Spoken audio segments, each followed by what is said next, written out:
What's up guys, my name is Your Heroes and welcome back to more Call to Arm Gates of Hell. And I know I usually don't upload on the weekend, but we have some very exciting news for you today. And that is the update of Content Update 2, which has to be one of the biggest updates that have been to this game.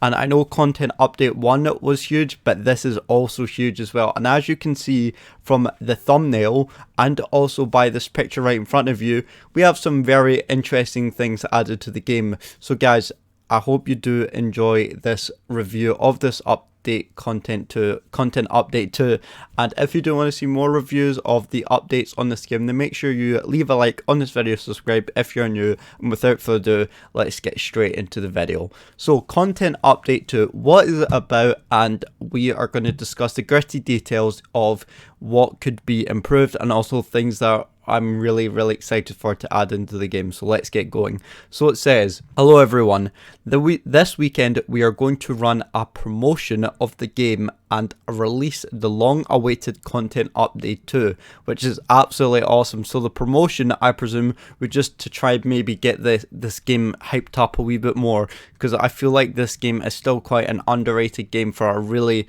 good game that it is. Today we will outline the content update of it and tell you where we stand. As we mentioned in our previous dev blogs, this is the second planned large update which brings a lot of new things to the table. Let's go over them as well.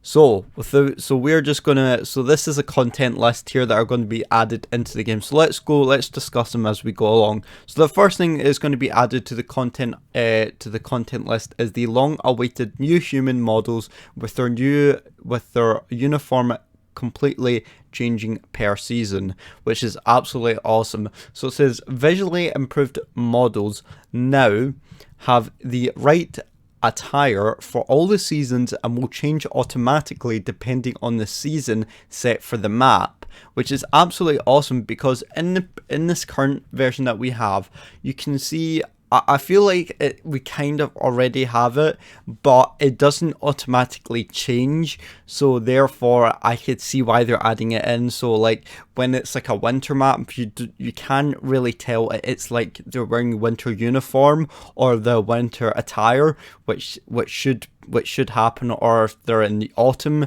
then they should really have like an autumn attire. Things like this, which could really just make this game more of a realistic aspect, which they are adding into this. The new feature also enables new modding opportunities and a whole range of unit customization options becoming available, which is absolutely awesome. For all you modders out there who are currently modding this game, then you now have the perfect opportunity to now actually get the long-awaited human models for their uniforms to be completely changing per season. So that is really awesome, and as you know that I'm actually going to be working on modding myself, so that is a very nice addition to it as well. So let's keep going. So that was the long-awaited new human models with their uniform completely changing per season. What do you think of this idea? Do you think it was a good thing to add, or a good change to add, or do you think that this was kind of ready in the game and it didn't need it? Let me know below. All right, and as you can see, we have this nice map over here, this nice picture, which is the Kranzibor. So we have 2 new single player missions with the voice crack. In Dev Blogs 103 and 104, we outlined missions Kurland, which I discussed, which I made a video of, which if you haven't seen, then I'll link it down below, and also the Kranzibor. Now I didn't cover that mission, and that was because it looked very long, so I didn't want to cover it all, because I knew I would just be very boring and just be very talkative, and it wouldn't really be good for a video. But if you guys have already, if you haven't seen it out, then basically all you need to do is just scroll down and it's right here, the Kranzibor. So basically you can just read through it, you can read the development of it, the battle of how it actually went, and as you can see, we've got the map as well, you've got the mission, you've got the mission of how it actually goes, and then you've got the objectives and replays, and then did you know. So you can read that over that yourself if you want to, but I'm not going to be discussing it because I just feel it'd be just too long of a video. Right, let's move on to the next thing. So yeah, so as I said, I did cover the Curland one, but I didn't discuss the Kranzibor one. So that is something you might want to check out. So both will be included, as well as a new conquest map, which will make the dynamic campaign experience more diverse. Finally, that's something I've actually wanted to wait for a very long time. I felt like that there did need to be more maps in the game. I just felt like it was very limited to how many maps there were in the game, even though they did add, you know, a couple more in the last update they did. I just didn't feel enough. So I'm very glad they're adding 5 new PvP maps, which are the 1v1 crossing, the 2v2 guild or Guild, I don't know how to pronounce that, the 2v2 courtyard, the 4v4 Dubovka, and you've got the 4v4 Vitebsk, if that's how you pronounce it.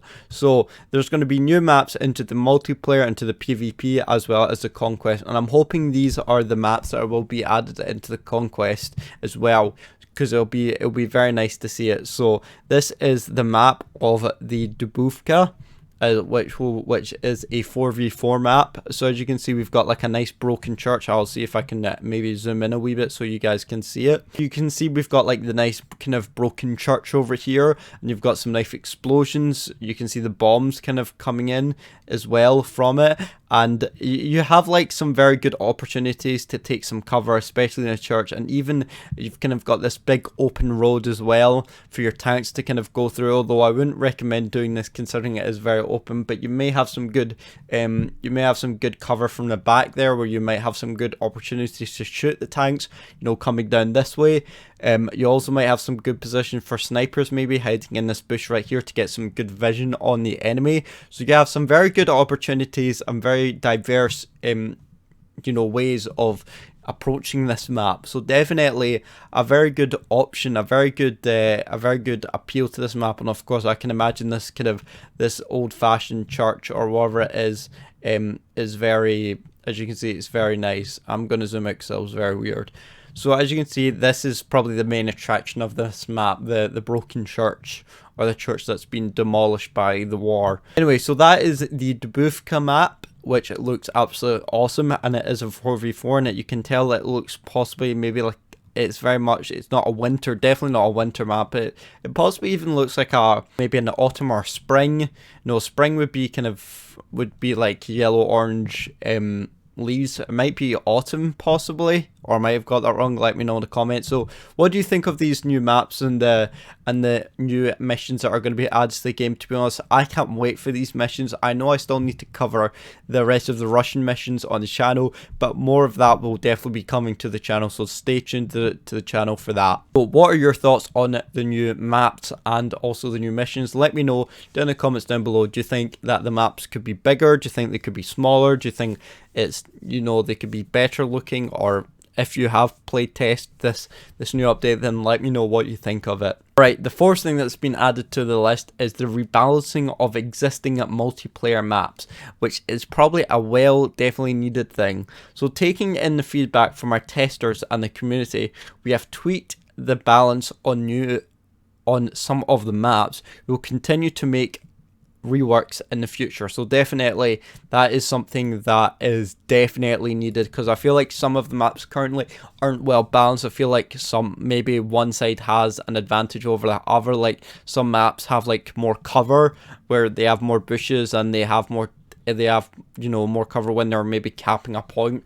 Then they have more cover, you know, to protect themselves, whereas the other side may not have as much cover, and they might not have some, you know, same amount of bushes to kind of protect themselves again. So definitely kind of a misplay or very kind of bad thing there. So I'm very glad they're rebalancing the existing multiplayer maps. I presume that's all of the multiplayer maps. So what are your thoughts on that? Let me know in the comments down below. Right, last thing, is this the last thing? I believe it is. No, we still got the second last thing. So number 5. So this is the arrival of the Lend Lease Doctrine.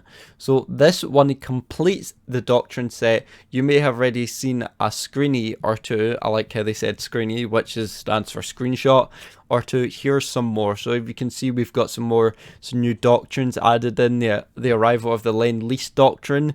So if you can see, we've got our rocket artillery, which, as you can see, is actually very nice. You can actually see the kind of the bullet or the missile kind of taken off, which is very nice. I presume this is the Lend Lease is kind of like the artillery doctrine, kind of a wee bit. I don't know, kind of like that. So as you can see, we've got some nice soldiers set up along here. It looks very nice. We've got some more pictures over here, which look like they are. This actually looks like the British faction being added in, and as I said in the thumbnail and at the start of the video, that looks like we could see a new faction added into the game, which is Britain. As you can see, they've got some nice British, that to be honest, that actually doesn't really look like British. Is that British uniform? Let me know.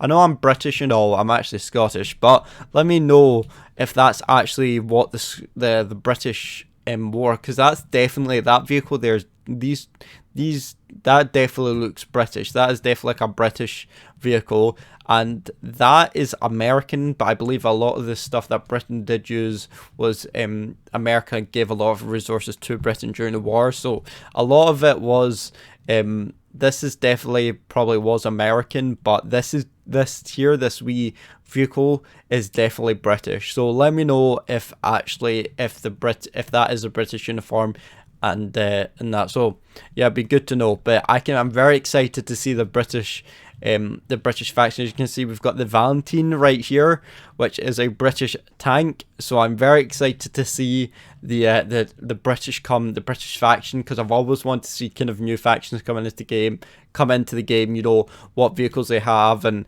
what they could add more. So definitely it'd be very exciting to see what vehicles and what infantry they add and artillery pieces they add into the British faction. So let me know what you're excited for in the British faction. And last but not least, we have the other additions. So these are the additions of the Lend Lease Doctrine. The Soviet late war doctrines were reshuffled. Several other vehicles were added, such as below. And this is here. This is the ISU 122S. So this is the 122mm gun, which, to be honest, I don't know if the ISU actually had a 122mm. Did it?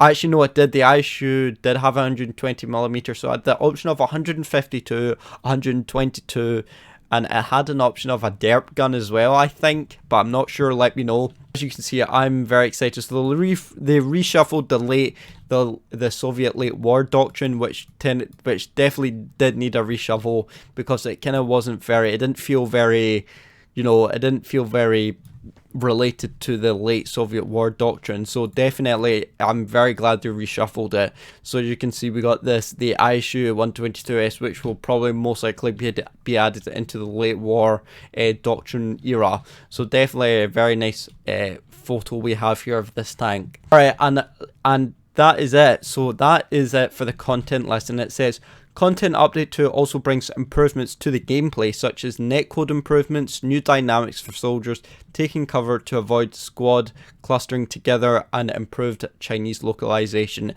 which is absolutely brilliant, because I've always had a problem within the game when soldiers used to cluster up, which is a massive problem, because then it'd just easily get one-shotted by a tank that would shoot HE, or a mortar, or an artillery piece that would just absolutely decimate my squad and just kill them all. So I'm very glad they kind of avoided the squads clustering together, which is a big massive problem, I felt like, in the game. But they've put in new dynamics, new netcode improvements, which is absolutely brilliant.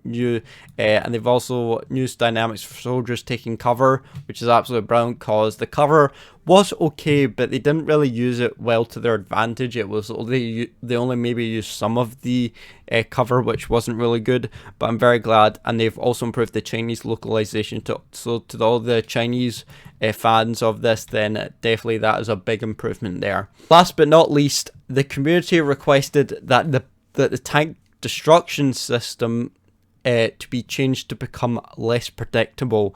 As a result of the rework, it looks more sophisticated now.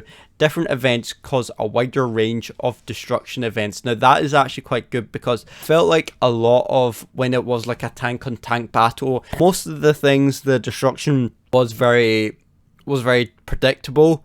So it wasn't very, you know, we were kind of expecting it. And it didn't give us, you know, it was kind of like, oh, it was like if a Tiger 1 versus a T-34, we would know who would win in that battle, but now, because it'll look more sophisticated now, we could actually see of course the Tiger 1 would probably still win against a battle now, in a battle against a T-34, but it's now more sophisticated, so that means it's less predictable for when vehicles get blown up or get destructed. So it'll be it'll be more sophisticated and be less predictable, which is kind of what I'm hoping to see, because it definitely is predictable a lot of the time when it comes to tanks destruction and all that. So I'm very glad they're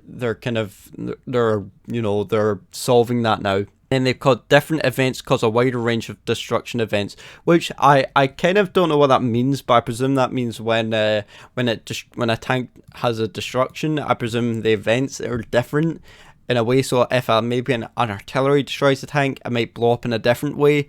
I presume that's what it means, but if you guys know, then let me know in the comments down below. That's it for now. The update is ready and will be made public as soon as we can. So that is it, guys. So, and also, did you know that most of the discussion around the game balance happens in our Discord server? So make sure you guys go check out their Discord server if you want to know all the latest content uploaded to the game. You also, Gates of Hell contains over 200 vehicles, tanks and weapons, which is huge. It's actually very big. That is a lot of weapons and a lot of tanks and all that. So that is huge. Our methods and design choices are revealed on the studio website. So if you want to go see the methods and the way they design it, then make sure you go check out the studio website. And the work on the next faction has already started, which is the British faction, as I've guessed, and by the pictures I can definitely tell it's British. And we have updated our FAQ on the Steam forum and the Discord. So guys, that is the content update 2. That is to be one of the most satisfying contents I've ever had in a long time, because we've had like we've had updates, but there's been very minor, or the updates have been to new single player missions, which are absolutely awesome. But I'd say this has to be one of the most exciting ones I'm looking forward to. So guys, that is it for today. I hope you did enjoy today's video. If you did, make sure you leave a like on this video and subscribe if you're new, because we are very close to that 1,000 subscriber mark. And guys, if you are, let me know what you're really excited for in this content update too. Is it the new faction, the British, or is it the long awaited new human models for the uniform completely changing per season, or is it the new maps that could possibly you're really excited for? Anyway, let me know in the comments down below what you're really excited for. And other than that, guys, thank you so much for watching and our support, and I will see you in the next video. See you later and goodbye.